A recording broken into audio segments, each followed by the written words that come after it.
मुर्दाबाद मुर्दाबाद मुर्दाबाद। मोदी नीतीश अमित शाह योगी आदित्यनाथ मुर्दाबाद मुर्दाबाद मुर्दाबाद। मोदी नीतीश अमित शाह मुर्दाबाद मुर्दाबाद मुर्दाबाद। मोदी नीतीश अमित शाह मुर्दाबाद मुर्दाबाद मुर्दाबाद। गरीब जनता के साथ अत्याचार करना बंद करो, बंद करो, बंद करो।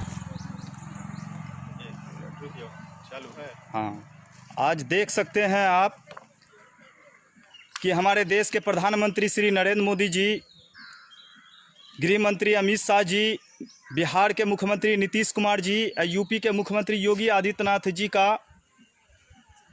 आज 6 मई को भारतीय मित्र पार्टी के राष्ट्रीय अध्यक्ष श्री धनेश्वर महतो जी के द्वारा अपने निवास पे इन चारों व्यक्तियों का पुतला दहन करते हुए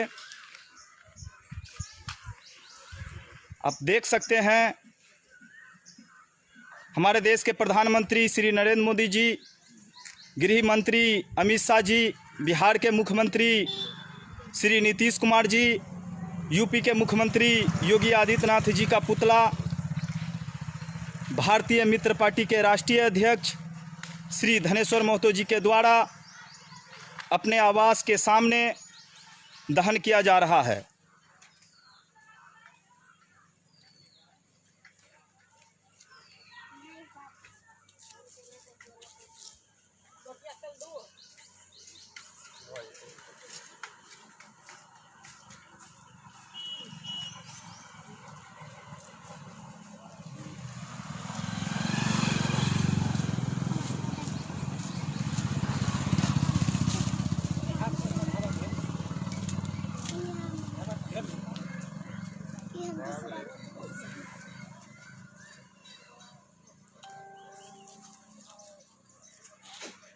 आप देख लीजिए इन चारों व्यक्तियों का आज भारतीय मित्र पार्टी के राष्ट्रीय अध्यक्ष श्री धनेश्वर महतो जी के द्वारा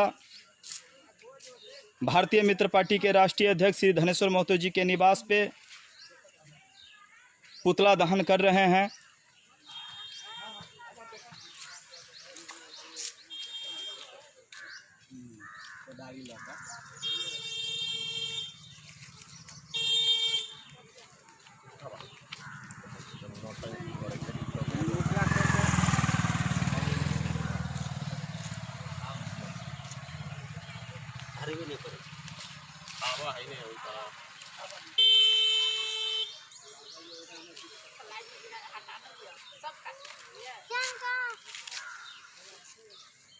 मोदी नीतीश अमित शाह मुर्दाबाद मुर्दाबाद मुर्दाबाद। मोदी नीतीश अमित शाह योगी आदित्यनाथ मुर्दाबाद मुर्दाबाद मुर्दाबाद। मोदी नीतीश अमित शाह मुर्दाबाद मुर्दाबाद मुर्दाबाद। मोदी नीतीश अमित शाह मुर्दाबाद मुर्दाबाद मुर्दाबाद।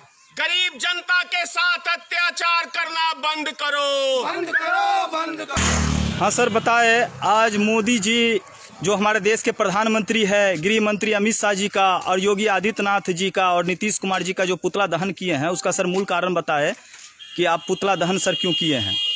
पुतला दहन करने का मूल कारण है कि भारत सरकार ने जो कहा है कि हम गरीबों को उनके घर तक 85% की छूट देंगे, ये सिर्फ एक झूठ है, छलावा है। ये किराया वसूल रहे हैं। भारत सरकार ने अपने लेटर में भी दिया है कि हम किराया नहीं वसूल कर रहे हैं, लेकिन गाड़ियों में किराया वसूली किया जा रहा है। वो पैसा वसूली करके किसके खाते में गया है? भारत सरकार इस देश की जनता के साथ छलावा के अलावा, झूठ के अलावा, फरेब के अलावा मोदी सरकार ने इस देश की जनता को कुछ भी नहीं दिया है। इसलिए भारतीय जनता पार्टी के श्री नरेंद्र मोदी प्रधानमंत्री जी का पुतला दहन किया है, योगी आदित्यनाथ का किया, हमने नीतीश कुमार का किया है, गृह मंत्री का किया है, क्योंकि ये सब जितने भी ये नेता हैं आज के टाइम के अंदर गरीब जनता के पैसे से ये आज ऐश मौज कर रहे हैं, वहां पे बैठ के जा रहे हैं। 3000 करोड़ की मूर्ति बना सकते हैं ये गुजरात के अंदर, लेकिन 100 करोड़ रुपया गरीब मजदूरों के ऊपर नहीं खर्च करके इनको घर तक नहीं भेज सकते हैं। 100 करोड़ रुपया ट्रम्प के ऊपर 2 घंटे के अंदर खर्च कर सकते हैं, लेकिन ये गरीब मजदूरों को नहीं भेज सकते हैं। अब इन्होंने सारी सुविधा केंद्र सरकार के पास है। यदि केंद्र सरकार आज चाह ले तो 5 दिन के अंदर हिंदुस्तान में जितने भी हैं गरीब मजदूर, वो सब के सब अपने घरों को जा सकते हैं, लेकिन मंशा सही नहीं है केंद्र सरकार की। सर, लॉकडाउन के अवधा में प्रधानमंत्री जी जो हवाई जहाज खरीदे हैं सर, उस पर क्या कहना चाहते हैं आप? यही तो सोचने की बात है कि 8,000 करोड़ रुपए का प्रधानमंत्री जी पर्सनल एरोप्लेन खरीद सकते हैं, लेकिन गरीब जनता के लिए नहीं। और मैं तो इस गरीब जनता से, देश की जनता से आज ये कह रहा हूं कि जो इस लॉकडाउन के अंदर जो कंपनियां आपको 2 टाइम का खाना नहीं दे रही है, आज ये प्रतिज्ञा कर लो आप लोग कि उस कंपनी के ऊपर बड़ा वाला लिंक ताला लटकाने का आप काम करना। ऐसी कंपनियों में कभी मत काम करना जो इस बुरे टाइम के अंदर आपका साथ छोड़ दिया है, आपको 2 वक्त की रोटी नहीं दी गई है। तो ऐसे कंपनी को, और ये भी प्रतिज्ञा कर लो कि 1 साल तक के लिए जितने भी हिंदुस्तान में गरीब मजदूर हैं वो 1 साल तक के लिए अपने घर पे रहें। भारत सरकार को उसकी औकात समझ में आ जाएगी, और जो भी चुनाव आए आप लोग समझ लो कि ये भारतीय जनता पार्टी के लोग गरीबों के दुश्मन हैं।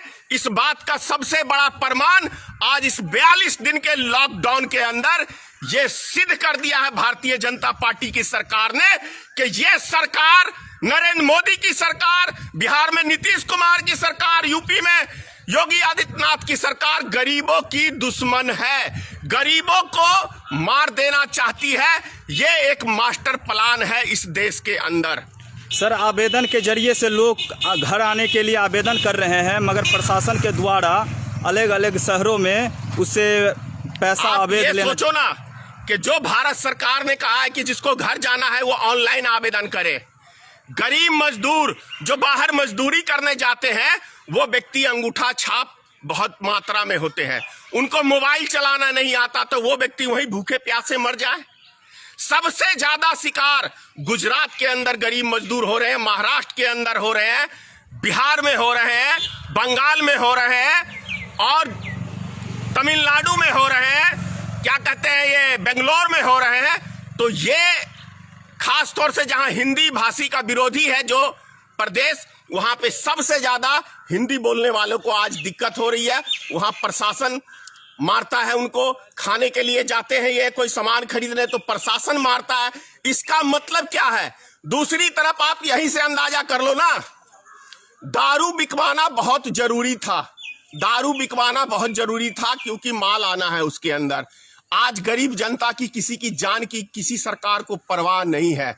दारू में आमदनी ज्यादा है तो देख लीजिए, आज कोई लॉकडाउन, कोई कुछ नहीं, कोई कोरोना वायरस नहीं, दारू के ठेके चलाने के लिए सबके। तो भारत सरकार ने हर दुकान को खोलने की अनुमति क्यों नहीं दी? देना चाहिए। तो इसीलिए बोलता हूं कि नरेंद्र मोदी की सरकार गरीबों की, मिडिल क्लास व्यक्तियों की दुश्मन है। ये लोग उद्योगपतियों के गुलाम हैं, और उद्योगपतियों की बढ़ावा देने के लिए, तभी तो आप देख लीजिए इस लॉकडाउन के अंदर 63,000 करोड़ रुपया जो बैंकों का लोन था वो सारे गुजरात के जो भी इनके नरेंद्र मोदी के यार दोस्त थे, विजय माल्या, नीरम चौकसी और ये एक हीरा व्यापारी जो है, उसका सबका लोन माफ कर दिया गया है और जनता को गुमराह किया हुआ है। सर, करोड़ों के तादाद में लोग फंसे हुए आपके पास कॉल करते हैं बेसहारा, उसको क्या मैसेज देना चाहेंगे सर आप? मैं उनको यही मैसेज देना चाहता हूं कि जो आज इस बुरे टाइम के अंदर जो राजनीतिक दल आपका साथ नहीं दिया है, कल आप भी उसका साथ नहीं देना। ऐसे राजनीतिक दलों से आप बच के रहिए, क्योंकि ये आपके हमदर्द नहीं है। धन्यवाद सर।